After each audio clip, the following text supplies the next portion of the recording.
My grandma did not believe in the supernatural at all, but she still taught us our little superstitions that I abide by to this day. And it's really funny because a lot of these are rooted in supernatural.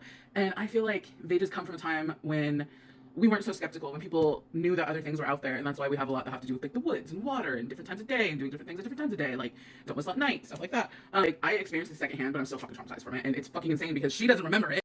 Sidebar, anybody that I refer to as a cousin or sibling, interchangeable, native, you know. So anyway, Mama D, my oldest sister, she was in... It was always her. It was always her. She was always on some shit. Anyway, so my grandma had just taught us the don't whistle at night thing. And so her and Niall, the oldest boy, they go in the back, like, pasture. And so, like, oh my god, segue, this is gonna be all over the place. So my auntie, she lives 7 miles outside of Nisfield, just right up against the woods. There's a big ass field on this side, a big ass field on this side, a big ass field behind us. And that field back there, heebies my jeebies to this day from fucking hundreds of miles away.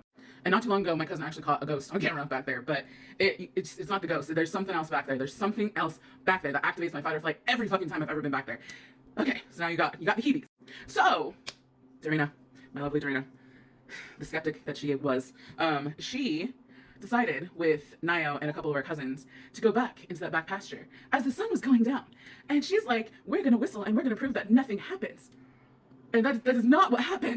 So this happened when like I was in elementary school. Like I don't remember how young I was, but I had to be like second grade, maybe second, third grade. And so me and Louie and Louisa. So me and Louie same age. Louisa's 2 years older. Dee's 3 years older than Niall. I think he's 2 years older than her. Anyway, so we're playing in the backyard, and we used to have this trailer before it burned down when I was 11. So it was pre-11. We're getting ADHD. Anyway, so this trailer was a single wide trailer, and it had a back door, and it stuck. It used to stick.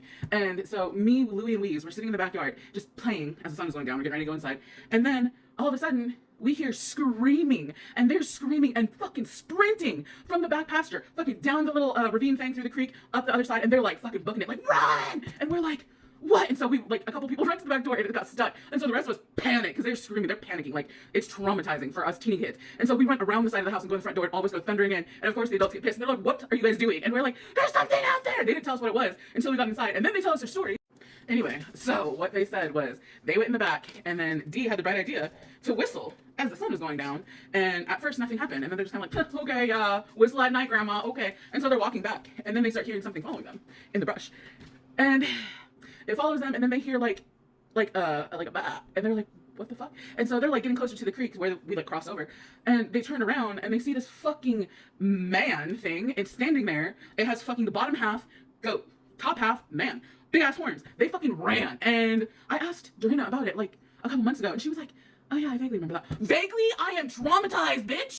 So I forgot to mention how pissed the adults were when we came thundering in the house. There was like, I don't know, like 8 or 9 of us. And there was like multiple like grown sibling adults in the house, and both the grandparents. And so this is a tiny, tiny house. There's a lot of really scared kids. And we came thundering in, and they're like, what the fuck are you guys doing? And then they tell us the story, and my grandpa's like, there's nothing out there, which funnily enough, because he's the one that was into all the superstitious shit. And so he's like, there's nothing out there. And so he goes out there. My grandpa used a cane. He was not the quickest dude. And so we're like, no, grandpa, no. And then he goes out there, and it was gone by that point. But holy hell.